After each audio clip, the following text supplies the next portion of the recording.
Welcome to episode 6 of the Design Review, the podcast of Engineering Your Life.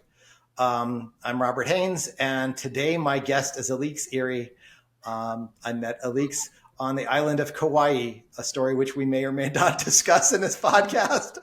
And I was amazed at when we were chatting what we had in common. And so Alix agreed to this podcast. And so Alix, welcome. Thank you so much, Robert. It's so nice to be a guest on your podcast. I am in Kaua'i, or on Kaua'i, as we're supposed to say. And I just wanted to ask you, where are you located? On which part of the planet? Okay. I'm in Phoenix, Arizona, where it is cooled down to about 104 for a high today. So it's virtually sweater weather for us right now. Oh, wow. 104. I haven't felt that in years. Well, we don't have a lot of humidity, so it ends up going there. But let us know a bit about, where you're coming from, what your life is, and then we'll talk about your project. So, my story is it's vast. Let me start with I've been to 24 countries. I have a master's in physics. I've also lived in yoga ashrams all over the world and have degrees in yoga and tantra, or tantra as we like to say, around the world. And I have a 501c3 nonprofit. I did leave academia after studying for 8 years and working at CERN in particle physics.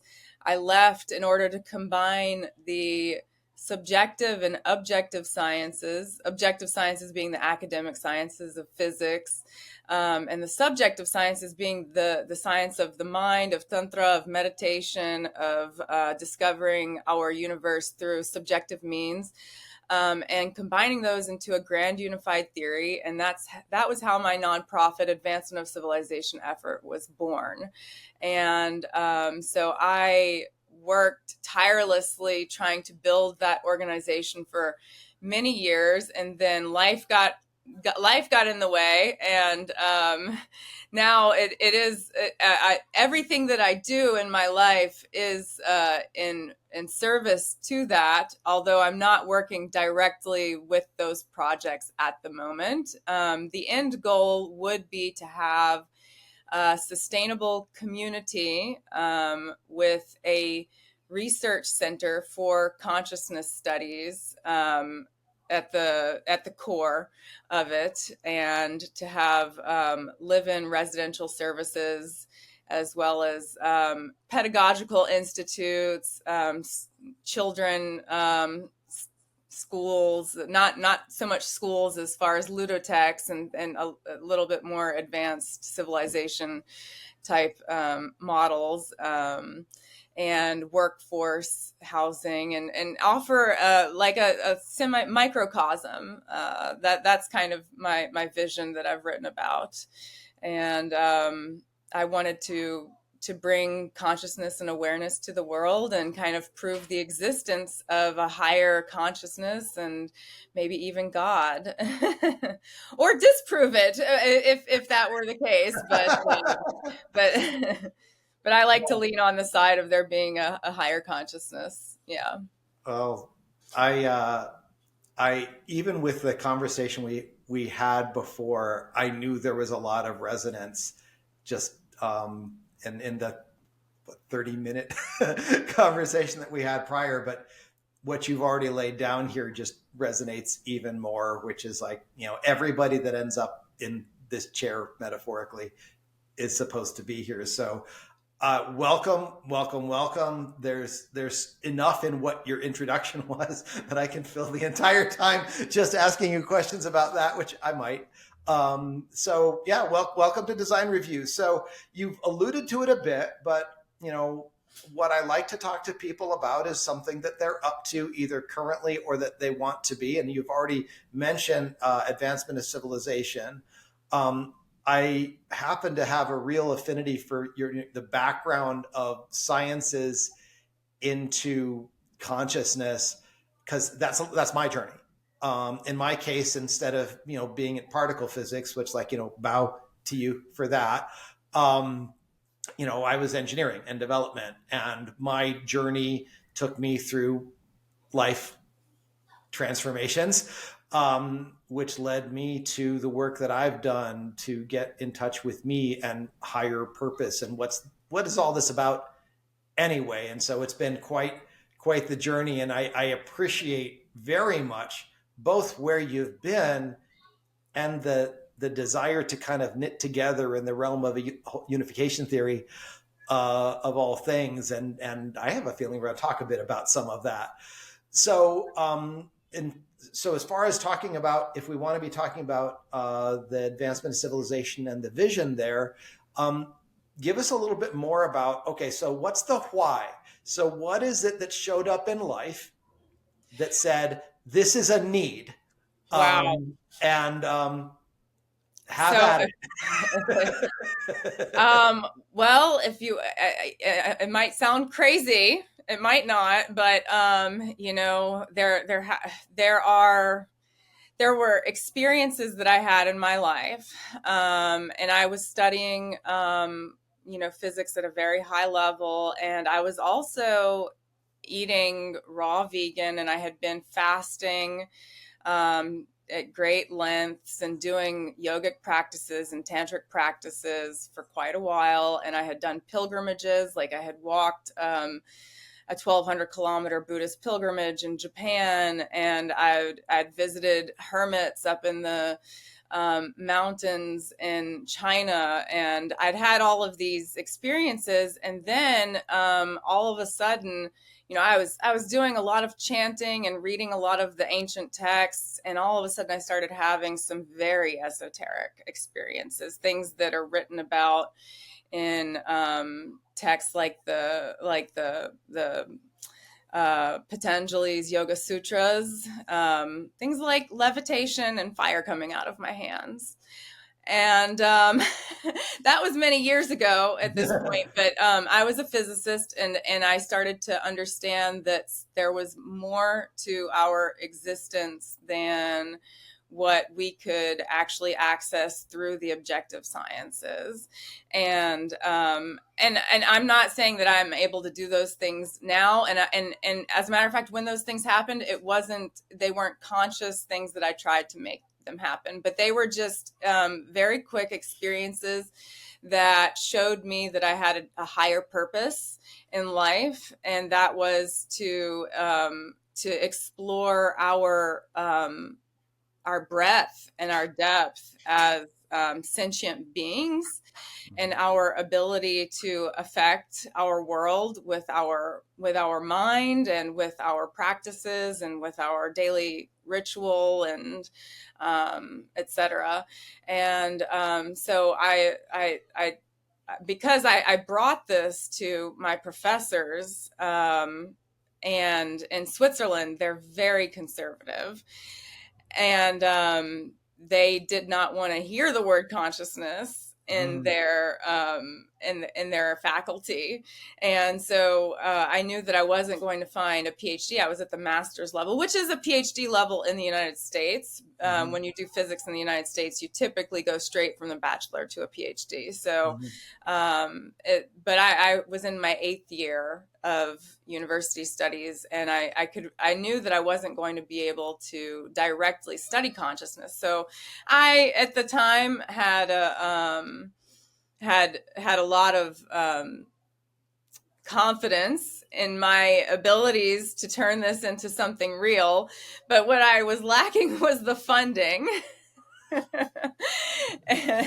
And so I went out and I tried to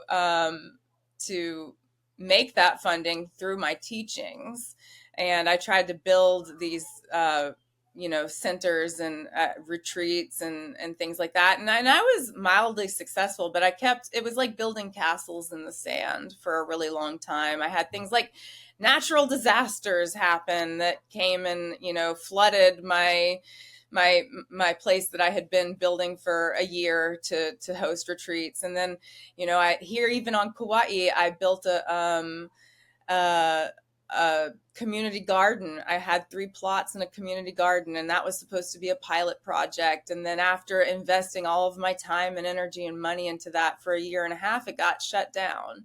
So I had several stories like that that finally I just said, I've got 2 kids, actually. I've got a 6 and a 9-year-old, and I said I need to stop focusing on trying to save the world, and I need to start focusing on these 2 little humans that are in my care. So now that is a little bit more of my focus, but I am starting a tourism business, and I'm hoping that I'll be able to redirect that back to the retreats, etc. Now, a disclaimer to that is that when I left India, I was living in India right before I came to Kaua'i. Mm-hmm. I left with a parasite that was one of those almost deadly parasites that ended up giving me sepsis and meningitis. I had problems for 2 years, and my spine ended up collapsing. And so I'm finally back to the point where I'm able to really walk again. And so me being able to teach yoga, asana, like the postures, etc., I'm just getting back to the place where I would be able to do that. And doing advanced yogic postures at this point is not something that is in my wheelhouse. That being said, I'm hoping that I can move back towards that. So that's that very abridged, short answer, to be honest. I can relate, because my abridged version sometimes takes an hour. But I have found that the people with the greatest depth have been through it. Almost like that's a rite of passage or a way to earn it. Wisdom does not come easy. Mm-hmm. So I appreciate that, and I appreciate the journey and what you've been engaged in, and I've had a lot of roller coasteries experiences myself, and it's interesting. But before you had this level of kind of epiphany, what was your stance earlier than that in the realm of like spirituality and consciousness and stuff like that? Was that something that was always present and then just got deeper? Or was that something you like had a major discovery of? Clearly, that's like a huge thing when you start having phenomenon happen. Well, when I was a child, I was like, we lived out in the country, and I always had a very strong connection with, my with spirit, I guess you would say. And I would do things like, I don't know if you've heard of cloud bursting. I would lay out on the field and look at the clouds and draw pictures with them with my mind. I would try to move the clouds with my mind so that they would actually make pictures. Okay. And I mean, who knows if that's real or not, but when I was a teenager, I would try to make weather storms happen and make them happen. So, and I don't know if that's real. There's always the disclaimer that it could just all be something that's in my mind. It could be all coincidence, but I've always had some kind of a connection that just got stronger. And then I said that pilgrimage, I did that pilgrimage when I was 20 years old, which was before all of these more epiphany moments that happened when I was about 27. So I've always, I've been on a journey my entire life. And my mother even took us to a very alternative Christian church where we did guided meditation sitting in our chair for 30 minutes. It was a Christian-based church. And I personally, at this point in my life, accept any path to God. Yeah. But that was very foundational for me, was to learn meditation at a young age at 7, 8, 9, 10, wow. 11, 12, 13 years old as well. So, yeah. Fascinating. Yeah, it's interesting. There's a lot I relate to in that. Tell me about it. What do you relate to? Well, it's like, I think I yacked like 80% of our drive when I met you, and that by the end you're like, oh yeah, we're supposed to connect. We're supposed to meet up. Clearly. So I started off life without having any instruction in spirituality or religion. I mean, it was like a complete dearth of information. In fact, there's a story my mom used to tell of taking my brothers and I to the San Javier mission, the what was called the White Dove of the Desert, one of the Spanish missions near Tucson, and us out loud in public saying, "Mom, who's the guy on the tree?" Oh. And she was like mortified that like she'd done such a bad job in parenting that we had no idea who Jesus was. And but meanwhile, on my own, I had this like connection and belief system going that's actually not far from where I am now. But my journey took me through agnosticism bordering on atheism, very, very much based on, because I'm a codependent that lived through, some family trauma like most humans have. And I determined that the only way to survive was to control my environment and everyone around me to the extent possible. And so I became very, very self-sufficient, very science, math, engineering. What I can touch is what's real. And that stuff that you're leaning on, that religion that you're leaning on, is just because you're not strong enough to handle reality on your own. I went through decades of that. And I was really judgmental and harsh. But meanwhile, inside of me, there was still a connection. I just didn't recognize it. I just stuffed it. And then I started to rediscover all of this stuff when I went through, a real big life reset, which involved getting into recovery programs. And that kind of cracked me open. And I then found a teaching. I've skirted around churches before. I spent time in my youth at United Church of Christ, which is a very progressive Christian church. We studied other religions. We studied Judaism. We studied Catholicism. So that it was like that level of open. And I had since decided that any religion that was so restrictive that said, we know the truth, everyone else is wrong, that I just had a hard time with that. And it's like, I completely identify with that. Yeah. Ultimately, I decided I wanted, over time, that I started caring about all of the teachings, and I started caring about what they all had in common. And when I found things that overlap, and I have this really productive ADHD brain that loves finding patterns, that I started to seeing where there was commonality. And then lo and behold, I found a teaching. It's called Science of Mind, sometimes referred to as the Church of Religious Science, which is 100 years old, and the originator, whose name was Ernest Holmes, was a scholar, and he just studied world teachings, including indigenous cultures, and he also wove in a whole bunch of quantum physics by the time he was done, and it turns out there's a lot in common, and he called it like the golden thread. And when I found this teaching, I'm like, okay, I think I finally found something that matches where I'm coming from. And over the last 6 years, I've just gotten deeper and deeper into that teaching, such that in the next 2 years, 26 and 27, I'll be studying to become a licensed professional practitioner of that teaching, which is, in some way, it's a spiritual healer, which is something I would have scoffed at 5 or 6 years ago. So I've been on a bit of a journey of denial and rediscovery. And it sounds like you were never all the way to the point where I was, in terms of like saying, oh, hell no. It was actually the exact opposite, because I went into physics because I didn't want to be considered a mystic.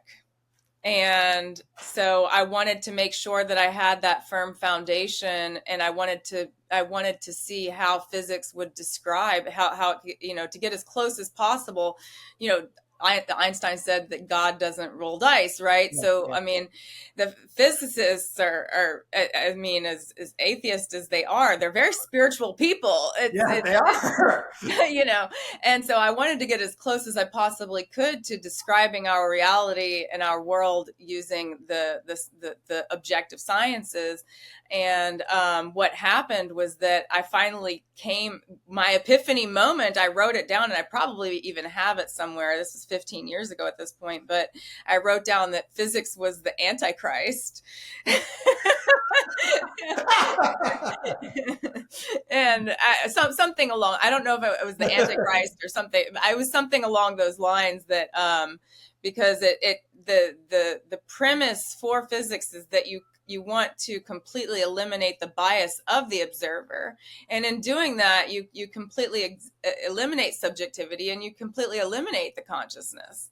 And so, I mean, we talk about the Christ consciousness, and you can see this, you know, the parallels there, where if you're completely eliminating that bias, then and you make it a closed capsule, then it completely eliminates all empathy and love and everything that that makes us human and sentient beings. Yeah. Oh, all right. This may be the topic of the entire rest of the conversation, which I'm fine with. Because I mean, physics the way, I mean, I did not end up in high speed particle physics working at CERN.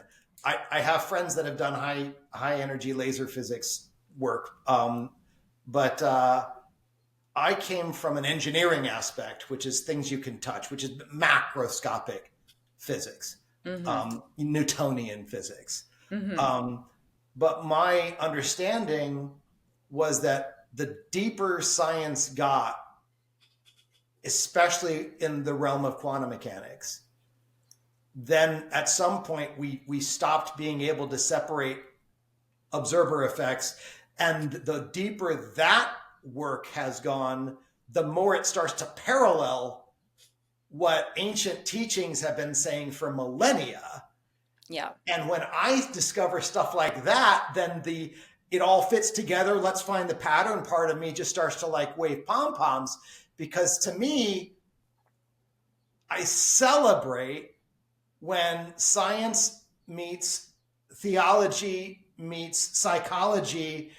And in the world I'm in now, it seems to me they're all starting to say the same thing. And I think that's where I'm going to end up going. I have a very strong, I mean, I'm pretty sure I'm going to live to be at least 120, maybe 140 years old, maybe even longer. I don't know. We're in a different time period now than we were 50 years ago with health and medicine and, self-awareness. And that being said, I'm probably going to end up going back to academia at a point in time when physics is ready for, and on my podcast that I did, 5-10 years ago, we did a lot of talking about brain computer interfaces. And that was what I really wanted to get into was brain computer interfaces and artificial telepathy. And that is we're already there now. It's not just something that we're talking about happening in the future. We have people, people's dreams being mapped now by electrodes on their forehead. We have people that have implants in their brain that is allowing them to move balls on TV screens and play video games and communicate through text with Neuralink, right? So we're at this artificial telepathy stage, and we're finally at a place, I think, where maybe once my children are off on their own, I'll probably end up back in academia in physics studying the exact same things, because I think there will be an overlap at that point. And it seems to me that the technology had to get advanced enough and the theory had to get advanced enough to be able to get into the areas that were previously unexplainable.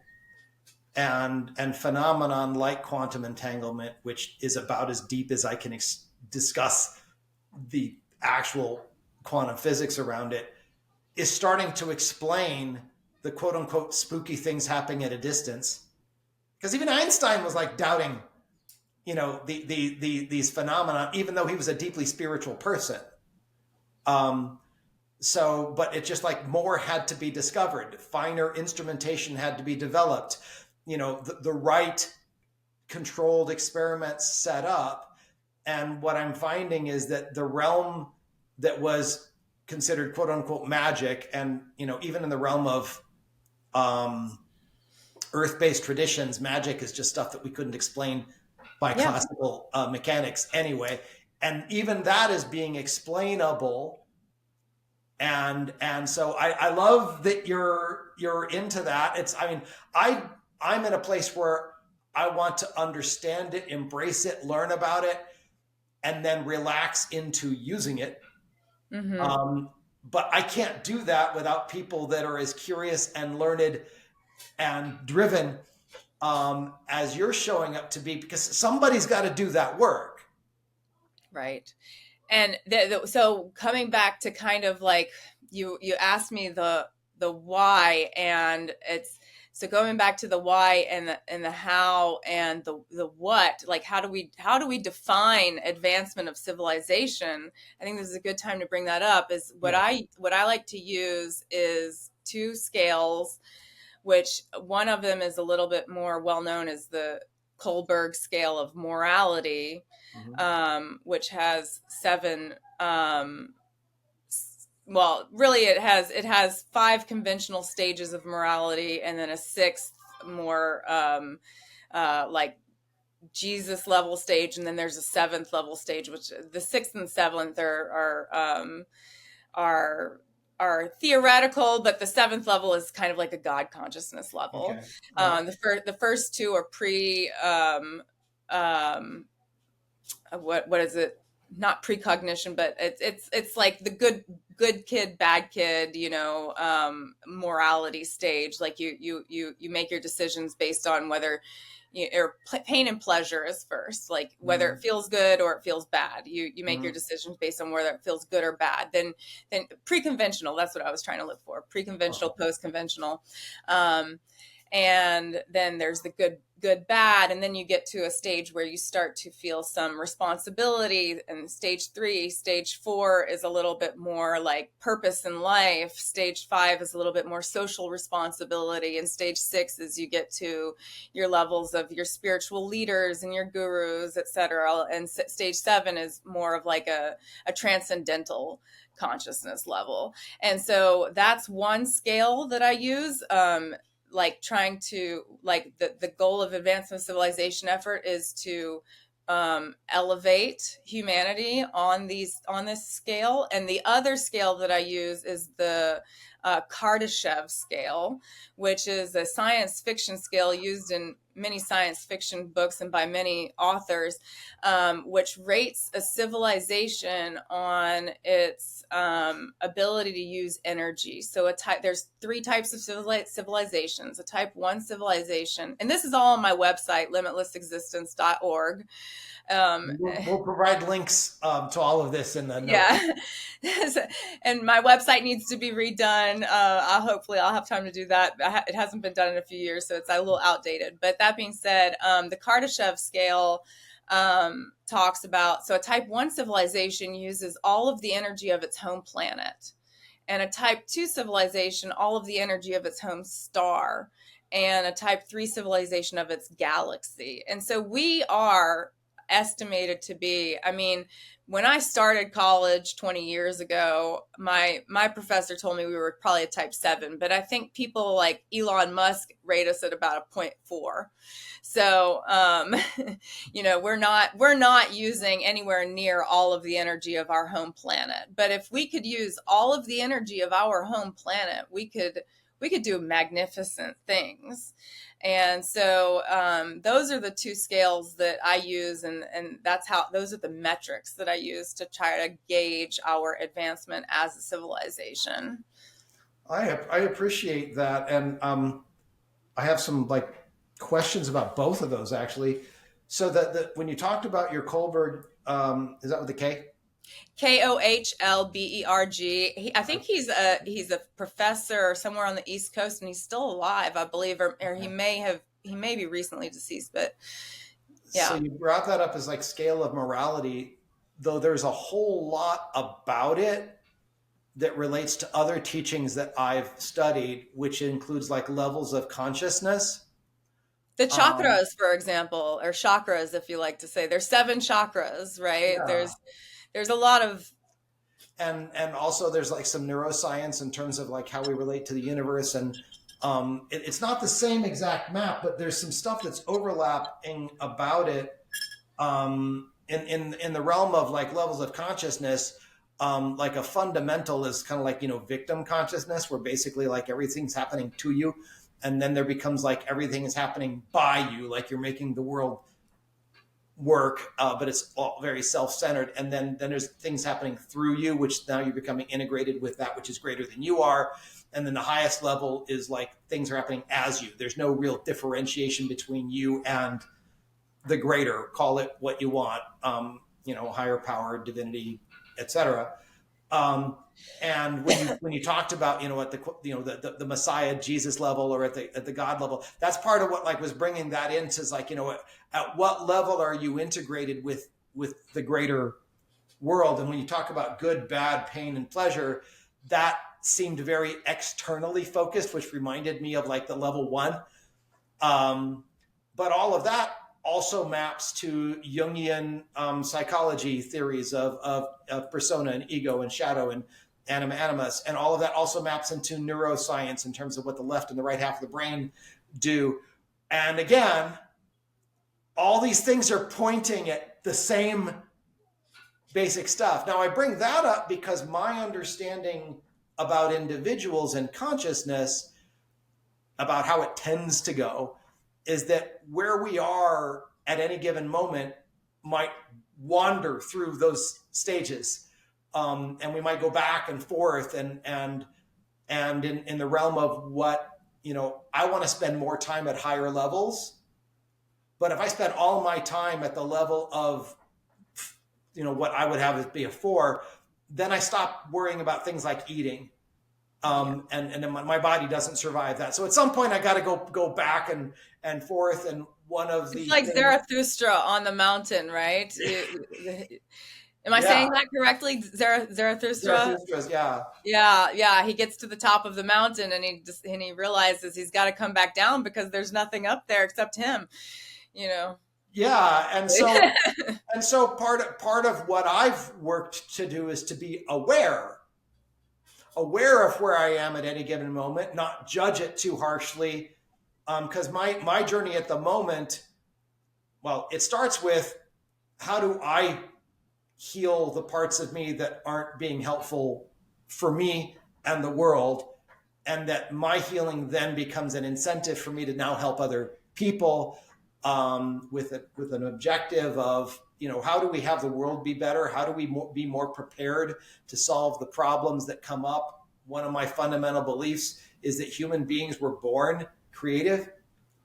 We were born able to have really wide imaginations. Just ask a, you know, 2-year-old.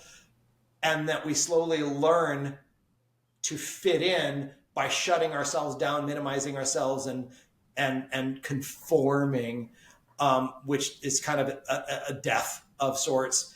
And so then my work had to be, how do I like put down all this armor that I gathered through my life to survive my childhood, and start to reawaken the creative being that I am? And then how do I help other people to do that? Because I think when we're not buried under what might be your levels 1 and 2, that we can then free up what is natively already present, and can kind of reawaken, so that we can, you know, evolve and grow, and as individuals are no longer needing to subside. I guess it's a Maslow's hierarchy kind of a thing. Then they're available to do higher level, you know, work. But if you're worried about where your next meal is going to come from, or if you're safe, then you're not going to have a lot of thoughts about, you know, how do I, connect to something greater and make a bigger difference in my population? Sure. Which is totally why, the end goal is to have this sustainable community with residents in it. And I've done a lot of volunteer work through my organization as well, and charity work. I've worked with, when I was in India, I've worked with some, women that were in very bad places, for example. And I've helped with cleaning up trash when I was in India, and done a lot of charity work along the way. Been in charity organizations throughout my life, Kiwanis and Key Club, and all of that. So that, that especially, I mean, of course, I don't know if we even want to go there. The state of the world is just, I don't even, are we going to even get past the next 50 years to where, but I hope and pray that we will. Maybe we will go to Mars. Who knows, And that's a legit thing, because I can get really attached and therefore really sad when things are happening in ways that seem really damaging of individuals and communities and groups, and they are at a massive scale going on right now. And if I get really wrapped up in that, then I can forget that we are beings of infinite potential. Yeah. And that we also, when we can get out of our own way, can connect and network, well, like we're doing, and resonate and support and build something greater. I retired from an engineering career that was doing well. Mm-hmm. I could have gone another 5 or 10 years, but I chose to shift tracks because the drive, the need, the calling, divinely inspired, if you want to call it that, it was so great that it's okay, now I need to do this. This is important. It turns out I can pull on my engineering career to support me to do this work. But yeah, that's and I'm doing this because I believe better is available, and I know that I personally feel better. I feel more at peace when I'm engaged in supporting and lifting up. And thank you for doing that. Well, and thank you for doing what you've done and for recognizing that and supporting people in the ways you do. And you can do that in all kinds of ways. You can do that just by how you are. Yeah. And having conversations like this. So, that's what I'm committed to. That's what this business is about. That's what podcasts about. I mean, I'm at my best when it's not about me at all. Yeah. Yeah. And I think, for me, at the end of everything, it comes back to my 2 children. I've finally just gotten to the point where I've given it up. I've given up. I've written books. I've written stacks of books on this community that I want to build, and I tried for so long, and it was like building castles in the sand. And like I said, and so finally I said, I throw up my hands. If it's supposed to happen, if this big vision that came to me is supposed to happen, then, the powers that be will make it so. And so now I try to concentrate on my little nuclear family, my little unit, and growing these little sproutlings as my mentor, who you might like to have him on. He's been on Coast to Coast Radio many times. He's a very interesting person. His name's Charles Ostman. He's been my mentor since I was 12. He calls my children sproutlings. So he's a very interesting person. But that being said, I'm focusing on just being present in the day-to-day life that I have, and trying to spring joy in the little interactions that I have with the people, from time to time. And we can come back to, the way that I met you. And, I don't mind telling everyone, yeah, go for it. I drove him to the airport, you guys. I'm just right now I'm working in the hotel industry, and I'm driving. But last year I was programming a machine learning software. So, and I was making very good money, and I thought that that was going to bring me the money that I needed to actually make my community happen, but that ended rather tragically, unfortunately, a couple of months ago. And so now I'm in between stages. And hey, if anybody out there wants to hire someone that can get a lot done, I can program in C++ and Python, and I can do prompt engineering. I'm an AI engineer. Physicist. If anybody needs to hire somebody that's highly qualified, I'm looking for work. So, well, that's great, and actually, that's a really good kind of like way as we kind of wrap this up because, well, among the other things, the podcast that I recorded just prior to this is somebody who's looking for a co-conspirator that has technical capabilities because she's building something. So I may want to put the two of you in touch as far as a possibility there. But if people resonate with the advancement of civilization, if they resonate with you and want to get in touch with you, what are the ways that people can reach you? And I can put links when we're done. But what are the ways? Definitely. Just, go ahead and email me at my email address, AC for Alix Claire, my first and middle initial, ERIE, my last name, Erie, AC Erie and then it's just limitlessexistence.org. Great. And it's pretty easy. Yeah. Cool. And I'll have that link as well. There's my LinkedIn as well. I have my LinkedIn that we can link in the bio, and I'll have another website that's limitlesstantra.org, limitless TANTRA, which goes more into depth about the yogic aspect of everything and the retreats that I've done in the past. So, and yeah, so those are two ways that you can get in touch with me. Yeah. Well, awesome. Well, Alix, this has been amazing. I came into it having a grain of what we might get into, and we got into all kinds of stuff, which is just absolutely fascinating to me.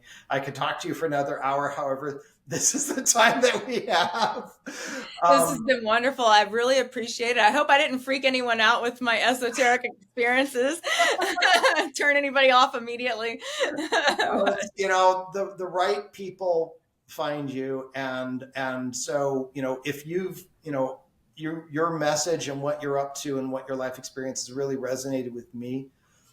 So who knows? People may be watching this for quite a while. It's going to be available on YouTube channel and may go into others as well.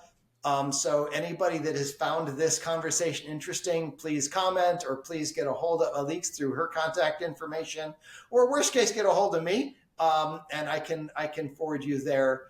Well, thank you again. Please hang on as we wrap up, but very much appreciate your time. Thank you so much. Mahalo.